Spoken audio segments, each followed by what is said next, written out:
before things like diversity and multicultural awareness trickled into Western Michigan, before ethnic was cool. I grew up in Grand Rapids, and at the time other Vietnamese families were sparse. And just my luck, I was the only Asian kid in my grade. Big Wing strives to be a normal American girl, but when you're a Buddhist Vietnamese refugee growing up in the pre-PC era, where Christian blonde-haired, blue-eyed Jennifers and Tiffany's reign supreme, it's hard to be known as anything but that small little Asian girl. Through her eyes, we follow the immigrant experience of growing up in a new country and finding out that identity is often shaped by the things we long for most. In Stealing Buddha's Dinner, a memoir by Big Wing. I remember my first day of school. I was so excited with my new outfit and backpack from the Salvation Army. I was ready to learn, but not ready for the kids who laughed and pointed as soon as I stepped outside. They followed me to the door, chanting, "Ching chong, ching chong." At first, I didn't understand what these words meant. Ching chong, for me, chop suey, hi-ya! This was my first true experience I had of discrimination. It seemed like no matter how hard I tried to fit in, there was always something that set me off from the others. My hair, my eyes, the color of my skin, the fact that I only had one parent when everyone else had two.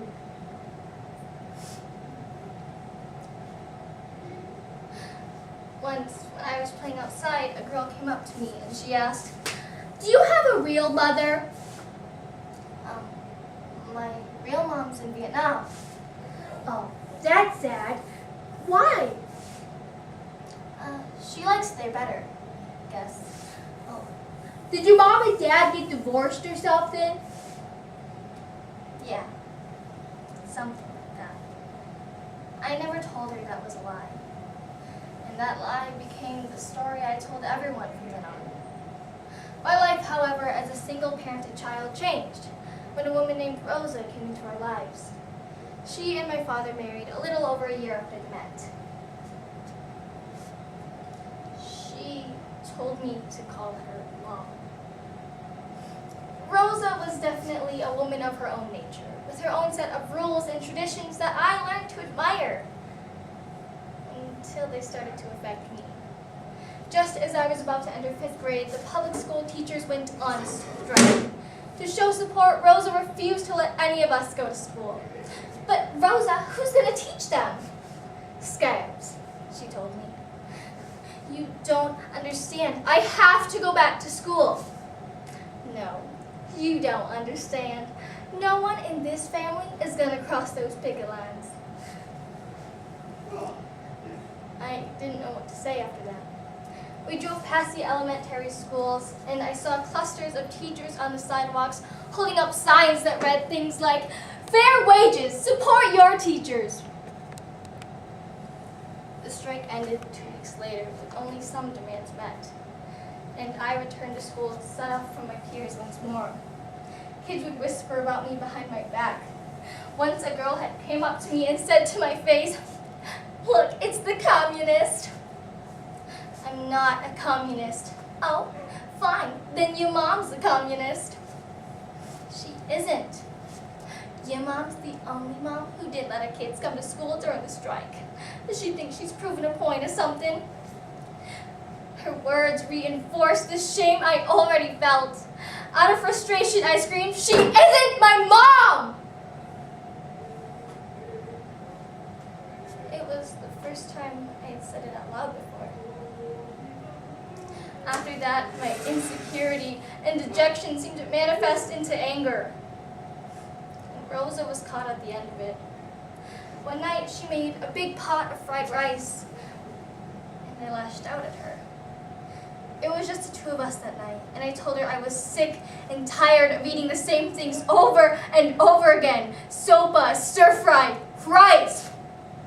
There are migrant children starving right now. Think of all of the girls in Vietnam your age. You could have been one of them. I don't care. Listen, you will sit at that table, young lady, until every grain is in your mouth. You can't tell me what to do. You're cruising for a bruising. You are not my mother. You will never be my mother. You're a scab.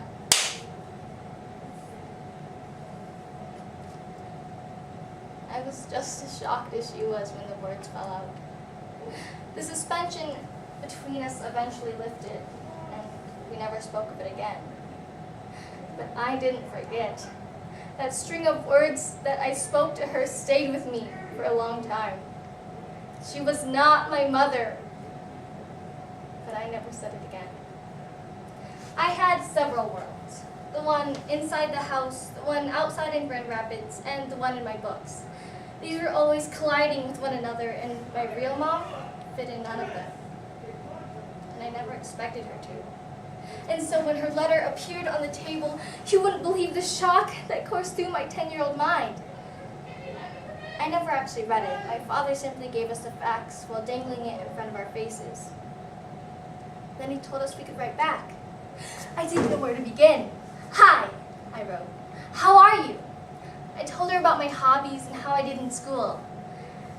For weeks, I waited in excitement, terror, as if everything I knew might suddenly break at the arrival of a response. But she didn't write back. Months passed, and the subject of our mother seemed to slip back into the well of the unspoken. One by one, we each left for college, slowly forgetting about ever contacting her. But she did not forget. While I was going through school trying to figure out whether to fit in or not fit in, she was boarding planes from Saigon to Singapore to LA. To find us. To find me. When I never even thought about her. 8 years after we received that letter, I met my mother in a hotel lobby in Newtown. It took every ounce of strength I had to open the door, hiding the page that had remained blank in my book for so long. There she was. "You're late. 20 years I wait for you and you're late." I didn't know what to say. I had never felt such a longing for someone I had never even met before. The way she threw her arms around me like a protective covering. And for the first time, I finally felt like I belonged somewhere.